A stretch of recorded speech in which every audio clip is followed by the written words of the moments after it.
Ya, ok. Bueno, el concepto de eh, transfusión, en primer lugar, es un concepto en el que consiste en introducir sangre, sea completo o un componente, en los vasos sanguíneos del individuo, ¿no? Eh, bueno, los derivados de la sangre pueden ser plaquetas, plasma fresco, ¿no? El paquete de glóbulos rojos, leucocitos, ¿no? Eh, Esta puede ser por autotransfusión, o sea, uno mismo puede hacer un depósito previo de sangre, de su misma sangre, para posteriormente se le transfunda, ¿no? Bueno, también se consideran algunas alternativas farmacológicas que las más adelante de pasada, nada más. Por último, hay lo que se llama citaféresis terapéutica. De lo que trata es eliminar algún componente tóxico o dañino dentro de la sangre para transfundir algún componente de un donante normal, ¿no? Pero en relación a las transfusiones masivas, básicamente el problema surge cuando hay un volumen de pérdida sanguínea y es necesario primero mantener el volumen, ¿ya? Mantener la presión eh, tisular en condiciones compatibles con la vida, ¿no? Hay que siempre evitar algunas complicaciones, ¿no? Como edema tisular, falla renal aguda, ¿no? Alteraciones electrolíticas, ¿no? Sobre todo cuando se emplean cristaloides, ¿no? En relación a las soluciones para reperfusión, lo más importante son los isotónicos, dextrosa al 5%, salina al 0,9%, Ringer, ¿no? Entre los más importantes. Los hipotónicos, que no está indicado como expansor de volumen, es la solución salina al 0,45%. Solamente esto de pasada para que ustedes relacionen lo que es la transfusión masiva y algunas alternativas da una situación de urgencia, ¿no? Mientras llega la sangre. Bien, se considera transfusión masiva, ¿no? Como reemplazo de una sangre que ha sido almacenada, obviamente, ¿no? De una pérdida sanguínea igual o superior al volumen sanguíneo total del paciente, pero en 24 horas. Si en 24 horas yo he transfundido cantidad suficiente de sangre que equivale al volumen sanguíneo total del paciente, estamos ante una transfusión masiva. Y esto sí hay que tener mucho cuidado. Hay muchas alteraciones en el medio interno, ¿no? En el intravascular, que debemos tener en cuenta cuando se realice ese procedimiento, ¿ya? Considerar que el volumen sanguíneo total es alrededor de 75 mililitros por kilo de peso. Bueno, en este caso equivale a una transfusión masiva a 20 unidades de glóbulos rojos. Miren, 20 unidades de glóbulos rojos, ¿ya? ¿En qué circunstancias se va a presentar esto? Hemorragia aguda en emergencia, quirúrgica o trauma agudo. El ejemplo de emergencia quirúrgica. Estamos hablando de un paciente que está ya siendo intervenido en sala de operaciones, ¿no? Hay muchos casos, cuando uno comienza a hacer un proceso de divulsión, por ejemplo, para separar el tejido que uno quiere extirpar de alguna estructura adyacente a un vaso, sobre todo de gran calibre, ¿no? De repente, bruscamente, lesionamos este vaso de gran calibre y comienza la pérdida de hemorragia aguda, ¿no? Un trauma agudo, pacientes que han sido lesionados por arma de fuego, ¿no? Que puede haber tocado la arteria renal, la ilíaca, ¿no? O la misma aorta. Ahí hay una hemorragia aguda de emergencia, ¿no? Y que requiere o hay que pensar inmediatamente en la transfusión masiva, ¿no? Con todas las consecuencias que pueda esto haber y obviamente para proceder a su manejo. Bueno, aquí la característica fundamental de la transfusión masiva, primero restaurar la volemia, ¿ya? Es importante mantener la perfusión tisular y la oxigenación, ¿ya? Influido de reemplazo, que debe ser también sometidos a este proceso de infusión, ¿no? Como repito, mientras va llegando las más unidades de sangre, ¿no? Que permitan mantener la perfusión tisular y la oxigenación, ¿no? Bien, eh, caso de morbilidad y mortalidad elevadas, cuando hay pérdida de grandes volúmenes, trauma inicial y hemorragia. Bien, acá algunos datos que me puede ayudar a entender la fisiología de una hemorragia. Cuando hay pérdida de menos del 15% del volumen, hay contracción vascular, hay redistribución de líquido, todavía no se ve alteraciones clínicas. Ojo, a este nivel no confiarse mucho, no confiarse mucho en los datos de laboratorio. Como hay contracción vascular, obviamente va a haber una hemoconcentración periférica. Uno puede pensar que el paciente puede tener 12 gramos de hemoglobina cuando en el fondo tiene 10 o 9 y está en un periodo de transición a seguir disminuyendo por esta contracción vascular. Entonces, el dato de hemoglobina o hematocrito no nos sirve de mucho todavía a esta altura, sobre todo si es una lesión de entrada y salida, ¿no? Con orificio de entrada y de salida, ¿no? Las alteraciones clínicas nos obligan ya a tomar alguna decisión. En un comienzo no lo vamos a ver, entonces se requiere un estado de observación mucho más persistente. Ya cuando la pérdida llega entre el 15 al 30%, hay constricción arteriolar, disminución del rendimiento cardíaco, hay hipotensión, taquicardia. Ojo, hipotensión ortostática sobre todo es la primera señal. Y la taquicardia, el paciente a veces se queja de que tiene eh, taquicardia, dice, ¿no? Y uno piensa de repente que el paciente ya viene con un trastorno cardíaco, no producto de la hemorragia, sino del mismo paciente. Llaman al cardiólogo y mientras llaman sigue la pérdida de sangre, ¿no? La señal es esta, taquicardia y hipotensión ortostática. Yo le mando al paciente que se siente y cae la presión rápidamente. Pérdida del 30%, continúa la redistribución vascular hacia los órganos vitales, cerebro, corazón, otros órganos de importancia, riñón, por ejemplo, es importante. Cerebro, el dato que nos dice que hay una alteración es el estado de conciencia del paciente. Recordar, cuando hay pérdida de volumen, el primer órgano que se va a afectar es el cerebro, ¿ya? Sobre todo su estado de conciencia. Recordar entonces en esta condición que el paciente debe estar en una especie de cúbito dorsal, ¿no? Con el nivel de la cabeza por debajo del cuerpo, una especie de lo que le llaman tren del embur, ¿ya? De tal manera que se acentúa la irrigación del cerebro en estas condiciones. El riesgo de choque hipovolémico es latente. Bien, ¿cómo mantener la volemia? Ya hemos mencionado coloides, cristaloides. Transfusión de concentrado de hematíes. Esto asegura la oxigenación tisular. Ojo, estamos hablando acá de concentrado de hematíes. ¿Qué significa? El concentrado de hematíes no son sino una especie de procedimiento, se obtiene de procedimiento de fraccionamiento de la sangre. Uno de la sangre puede extraer plasma fresco, plaquetas y paquetes concentrados de hematíes, en las cuales aquí el hematocrito es más o menos el 70%. Ustedes saben que el hematocrito es 45%, ¿no es cierto? Pero para llegar a este volumen de 70% significa que hemos retirado buena cantidad de plasma fresco.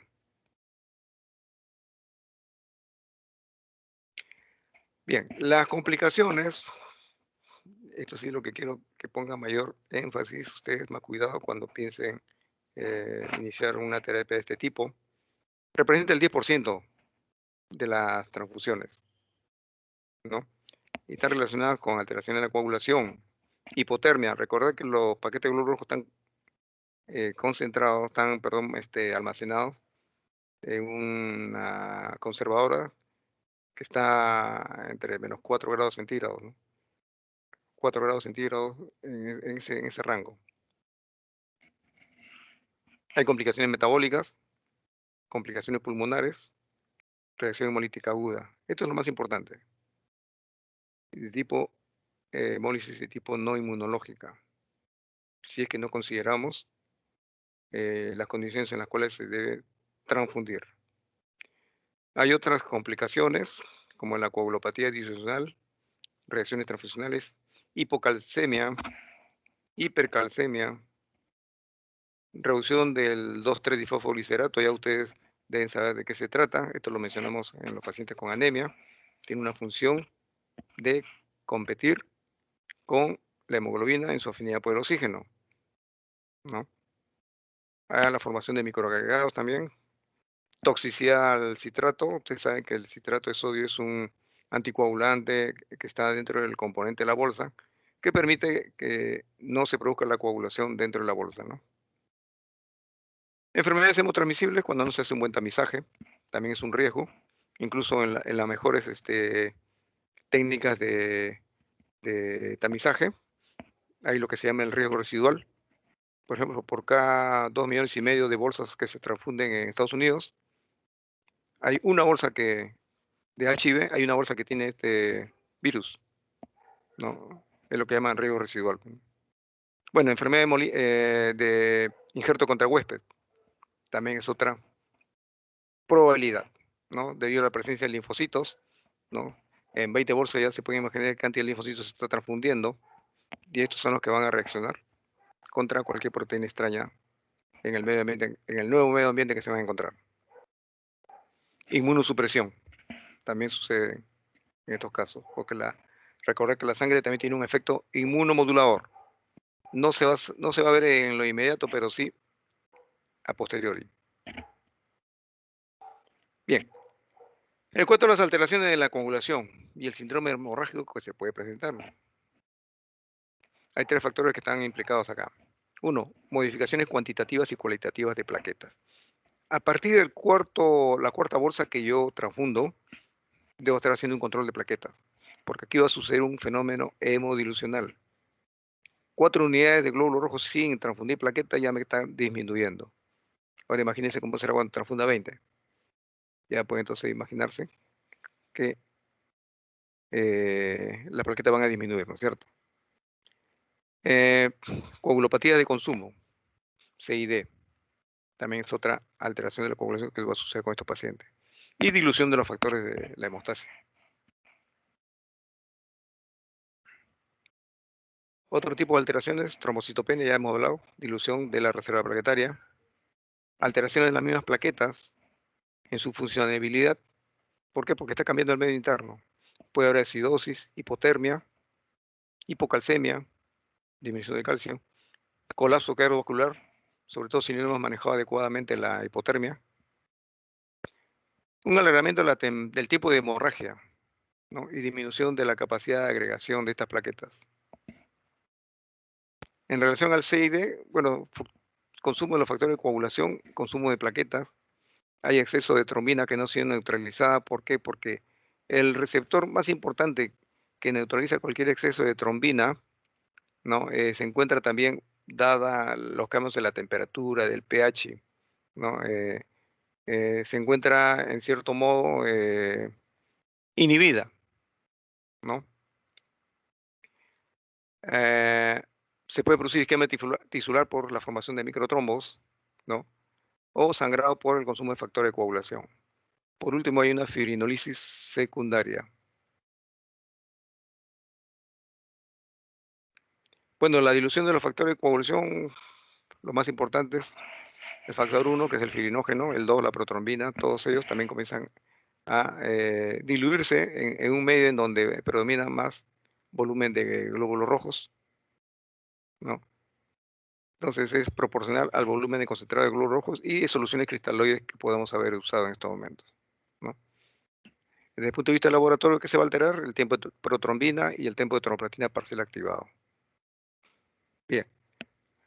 Cuando los factores de coagulación quedan por debajo del menos del 20% sobre un rango de 100%, entonces va a haber una hemorragia espontánea, anormal, ¿ya?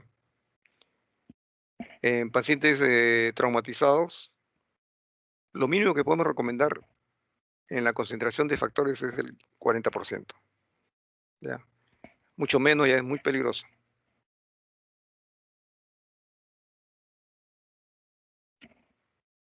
¿Cuáles son los estudios laboratorios que nos permiten determinar si hay alteraciones de coagulación o no? Primero, el recuento de plaquetas. 2, dosaje fibrinógeno. Y por último, el dímero D, que me está hablando que hay una actividad fibrinolítica incrementada. Bueno, la conducta terapéutica a seguir, en primer lugar, al atacar los signos clínicos y las anomalías de hemostasia, por ejemplo, la trombocitopenia es aislada. Si no hay hemorragia, todavía no transfundirse, mantenerse en una actitud de expectativa, ¿no? Eh, Considerar los siguientes valores de referencia, ¿no? 50.000 plaquetas por milímetro cúbico, sin sangrado microvascular, todavía se puede mantener la actitud de espera, pero cuando ya llega a menos de 20.000 plaquetas por milímetro cúbico, ¿no? Y no tiene un cuadro clínico relacionado con sangrado, es posible utilizar el concentrado de plaquetas. Plasma fresco congelado solamente para reponer factores de coagulación, ¿no? Un tiempo de protomina prolongado hace necesaria emplear plasma fresco congelado, ¿ya? En pacientes con sangrado en traumatismo eh,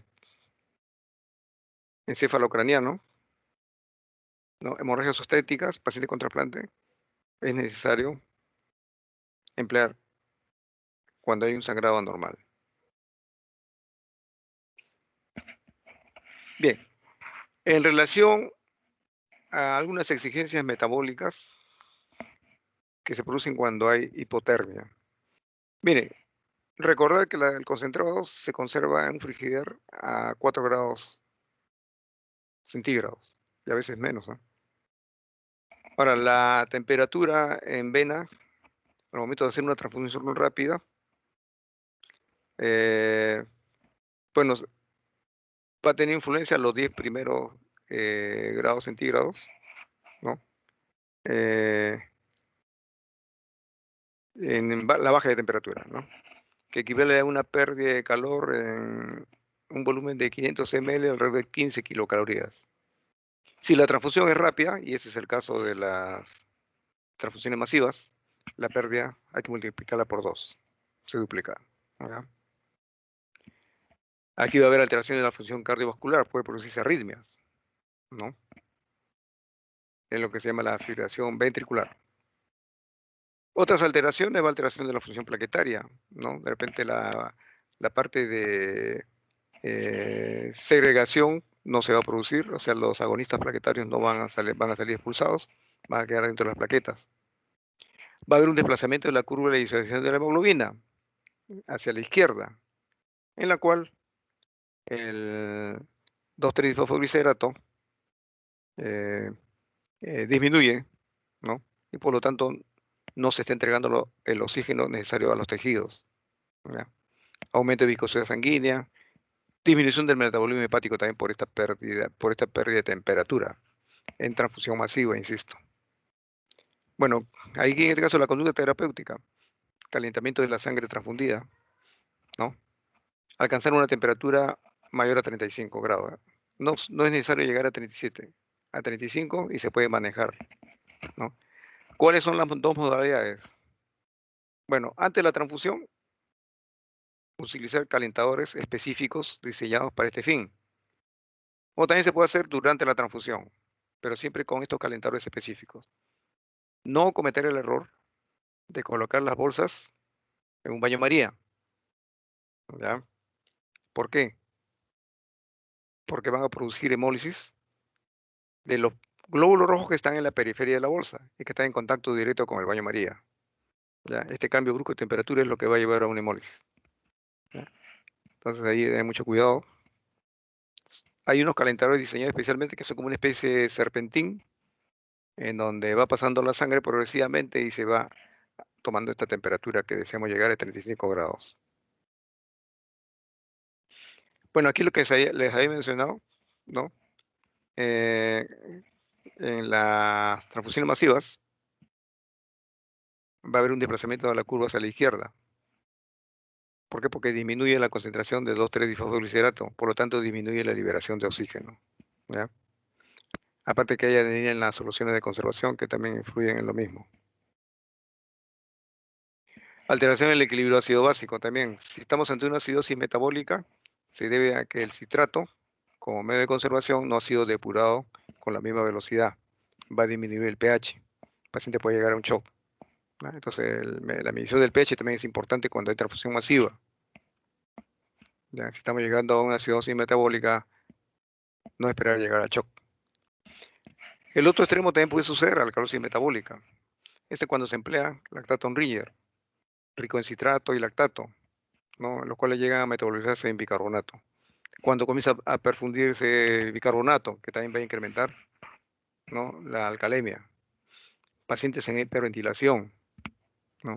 Alteraciones como la hipopotasemia o la hipocalcemia, van a llevar a un aumento de la afinidad de la hemoglobina por el oxígeno, ¿ya?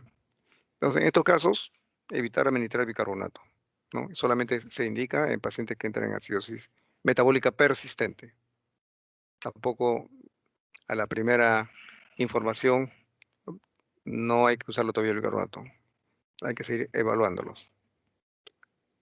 Variación del potasio, la hiperpotasemia, ¿no?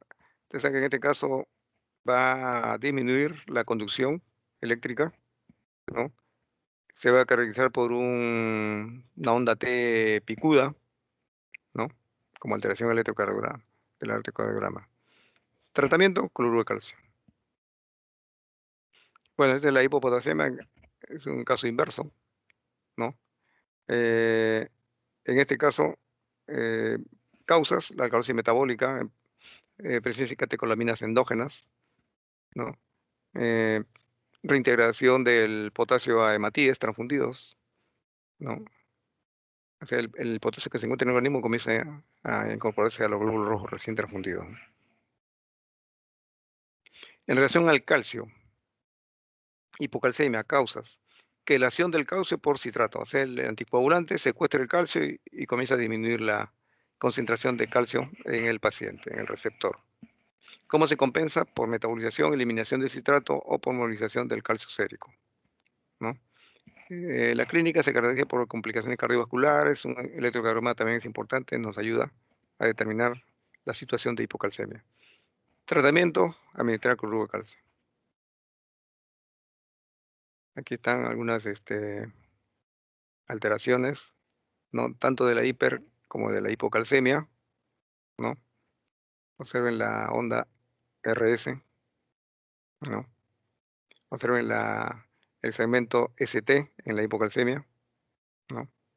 Va a haber arritmias, puede haber daño renal, alcalosis severa, acidosis severa, perdón. Ya, en el síndrome de distrés respiratorio agudo, ¿cuáles son las causas? Hipoxia tisular. No está liberando buena cantidad de tejido. A ver, apague su micro, por favor. Hay hipoxia tisular porque sencillamente no se está liberando el oxígeno hacia los tejidos. Ya habíamos dicho que hay disminución del 2,3-bisfosfoglicerato. Bueno, formación de microagregados. ¿Ya? Un edema pulmonar de tipo no cardiogénico. ¿Ya? Eso también hay que tener mucho cuidado. El tratamiento preventivo. Ya hay que ir pensando siempre. Cada vez que se quiera transfundir, utilizar microfiltros, ¿no? Ya debemos abandonar ese estilo iatrogénico de tratar las transfusiones a como de lugar. Hay que siempre trabajar en condiciones óptimas, no en las peores condiciones. Por lo tanto, el empleo de microfiltros debe ser ya un elemento obligatorio en el uso de las transfusiones. A veces la administración de los hospitales dice que eso cuesta mucho, pero ¿cuánto cuesta el paciente que sufre complicaciones severas graves? Eso también hay que ponerse a pensar. En otros países donde hay seguros, eh, pacientes asegurados en este tipo de traumas, ¿no? Los seguros toman en cuenta ese factor al momento de evaluar en qué condiciones los hospitales están tomando un seguro para los pacientes, ¿no? Y exigen que precisamente en estos casos de transfusión empleen microfiltros. También es importante los hematíes desleucocitados, ¿ya? Una depresión de leucocitos, que es la causa más importante de reacciones posttransfusionales inmediatas. El edema pulmonar cardiogénico, causado ¿por qué? Por la rapidez de la transfusión. Ustedes saben, mientras más rápido la transfusión masiva de 20 bolsas, imagínense, va disminuyendo progresivamente, ¿no? La temperatura del organismo, ¿no? La edad avanzada del paciente también interviene y las cardiopatías previas del receptor. Miren en este caso, ¿no? De pacientes con edema pulmonar. Reacciones hemolíticas agudas, bueno, incompatibilidad ABO. Error de identificación. Es el más frecuente, aunque parezca mentira. ¿Por qué? En estos casos de emergencias, ¿no? Generalmente el especialista, el facultativo, se deja llevar mucho por la rutina. El enemigo más, podemos llamar agresivo y peligroso en el manejo de estos tipos de pacientes, se llama rutina, ¿no? No pasó nada porque no leí la etiqueta, esta vez tampoco va a pasar nada. Aquí es donde ustedes deben acordarse del siguiente principio. Lo que no sucedió en 20 años puede suceder en 5 minutos. ¿Ya? Y cometer errores graves que va en contra del paciente. Una incompatibilidad ABO, de hecho, va a haber hemólisis intravascular. Y esto sí es grave, porque esto me puede llevar a una insuficiencia renal aguda. Que va a haber alteraciones, hemoglobinuria, hemoglobinemia, aumento de bilirrubina sérica, alteraciones de la coagulación. El paciente va a tener hipotensión por este mismo fenómeno de hemólisis masiva, fiebre, taquicardia, hemorragia microvascular. Tratamiento, lo primero de todo, detener la transfusión inmediatamente. ¿Ya? ¿Por qué? ¿Cómo sé yo que el paciente está en un proceso de incompatibilidad ABO? Primero, sencillamente, leyendo la etiqueta y leyendo la historia clínica. ¿Qué grupo sanguíneo es el paciente y qué etiqueta tiene? Segundo, tomar la presión inmediatamente. ¿Ya? Medir si tiene taquicardia, fiebre, tomar la temperatura. ¿Ya? Inmediatamente comunicar al banco. Un error muy frecuente también en estos casos es ocultar información. Mire, en estos casos es importante saber en qué consistió el error. Si uno oculta la información, seguimos siendo ignorantes de lo que pasó y se volverá a cometer el error. ¿Ya? Entonces es importante eso, guardar toda la evidencia para que se pueda determinar, uno, ¿qué pasó? ¿Error de identificación? ¿O de repente el banco de sangre se equivocó de bolsa? ¿No? ¿O de repente las pruebas no salieron bien porque los reactivos estaban equivocados? En fin, algo debe haber pasado. Pero si no tengo la evidencia, no puedo deducir nada. Cuando se comunica al banco de sangre, lo que hace el banco de sangre es la película al revés, ¿no? Se le toma la muestra al paciente, se le toma la muestra a la bolsa que se transfundió, ¿no? Se retrocede a ver cómo fueron los resultados en el laboratorio de banco de sangre, ¿no? Se mira hacia atrás las muestras obtenidas, ¿no? Para el procesamiento en banco de sangre, cómo estaban, ¿no? Al inicio, ¿no? Cuando recién pidieron las unidades, ¿no? O sea, y se contrasta y se compara las informaciones. Ahí se sabe dónde estuvo el error.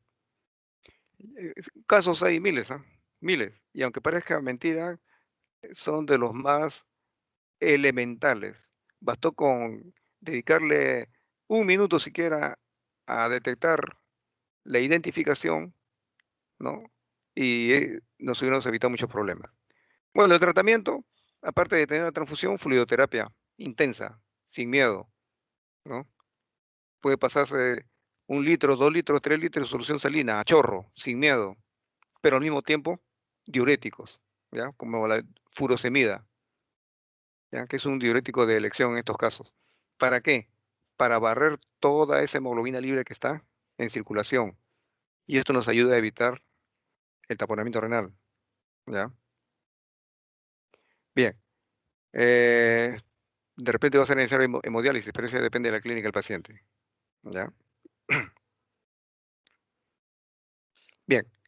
Hemólisis tipo no inmune ocurre por lesiones eritrocitarias, infusión de sueros hipotónicos o medicamentos por la misma vía.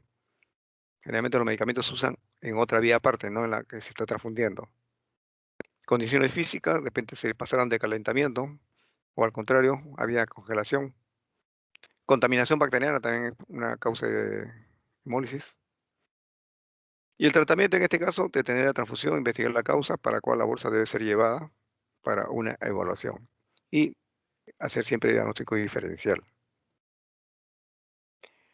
Bueno, otras causas de complicaciones, infecciones transmitidas, fiebre hemolítica, ese por problemas de bolsas no desleucocitadas, anafilaxia, la forma más severa de una respuesta, ¿no? Debido a presencia de algún antígeno extraño. Enfermedad de injerto contra huésped, es por la presencia de linfocitos T, ¿no? Y para lo cual siempre se recomienda que cuando se piensa en hacer transfusiones masivas, Las primeras unidades, bueno, pueden ser no pasadas por radioterapia, pero las otras sí deben estar ya inmediatamente colocadas a fin de eliminar cuanto antes estos linfocitos. Pacientes entran en inmunosupresión cada vez que hay una transfusión masiva. La sangre tiene propiedades de inmunomodulación, ¿ya? Y una de ellas es disminuye los mecanismos de respuesta inmune. Conclusiones, transfundir menos y mejor. Siempre se dice que la mejor transfusión es la que no se realiza. La necesidad terapéutica va a ser transitoria. El tratamiento siempre es personalizado. No hay un esquema válido para todo paciente. Aquí, como en muchas otras enfermedades, es válido este criterio que siempre decían los médicos maestros de la medicina peruana. En medicina no hay enfermedades, hay enfermos. Las enfermedades están en los libros y los médicos vamos a tratar enfermos. Y cada caso es un caso particular. Bueno, considerar los mecanismos fisiopatológicos de las complicaciones que se están produciendo, ¿no? Materiales usados para el almacenamiento también es importante, ¿no? Considerar que la transfusión masiva es salvador de vidas en una emergencia. ¿Verdad? Tiempo de sobrevida alrededor del 40 a 60% de pacientes que sufren hemorragias masivas. Bien, esta es la primera parte. ¿Alguna pregunta hasta acá?